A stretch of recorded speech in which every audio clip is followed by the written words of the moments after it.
might be a little more honesty here. Poor souls who are at his mercy. I was just going to say that was part of the ass kissing. It sure was, even for the back row. There are so many stories about Brian Larsen that I can tell you, but the content has pulled most all of them out. Either the language or what we were wearing or what you were wearing. So anyway, there were just 2 or 3 little things that I could share with you about Brian and Nick's company. And I won't tell you some stories, like the time he showed up to work with me, one of the first times he showed up to work in downtown, because he trained in the suburbs. And one of the first times he showed up to work with me, he was wearing a purple suit.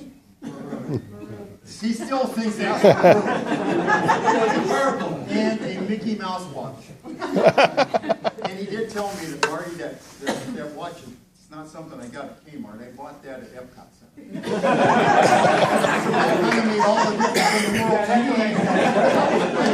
I was pretty happy to go in with him with a customer and watch him.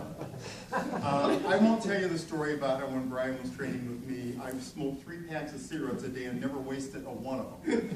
And so when we were walking down the street and I had to run in and grab a check from a customer, I'd have Brian hold my cigarette.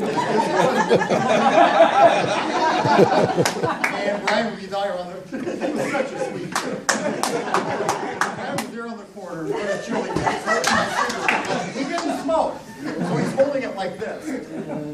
I walked in and I got the check and I talked to Tito for a couple minutes and I came back out and he's still holding it. And I'm not going to tell you about the time that Brian and I did a burger cutting for the probably 10th time with this group called Boston Blackies, which specialized in their burgers. And Brian was so sick of having Davis Creek grind a different grind and put a different plate on. And this guy is a typical old freak. I think we went out to lunch with him one time and he wore an ascot and a leisure suit. And so we went in there, so he sees us and he goes, take your burger in the kitchen, have him cook one of ours and one of yours. So Brian walks into the kitchen and he takes 2 of our burgers and says, cook these and bring them out.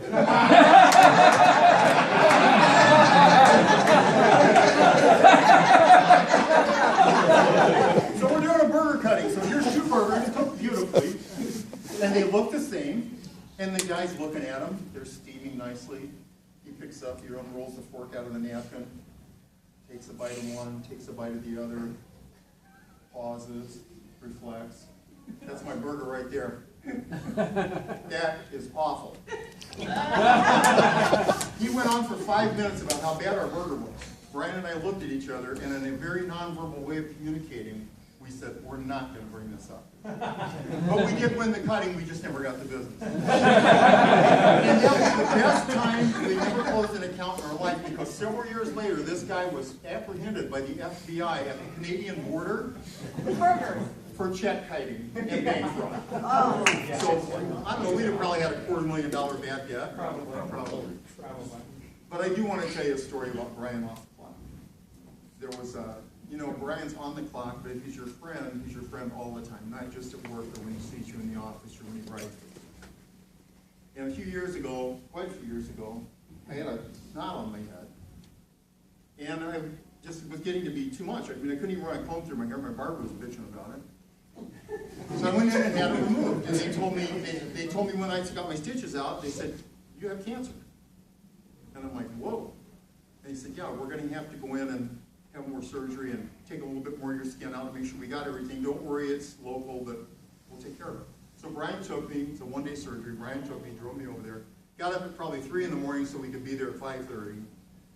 Had my surgery, got up, I was in the recovery room, Brian came in, I was kind of groggy.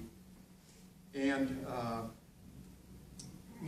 so I got dressed and I kind of came around and Brian was taking me home and I suddenly realized, and I don't know if any of you guys have noticed this, but I'm kind of weird about my appearance. And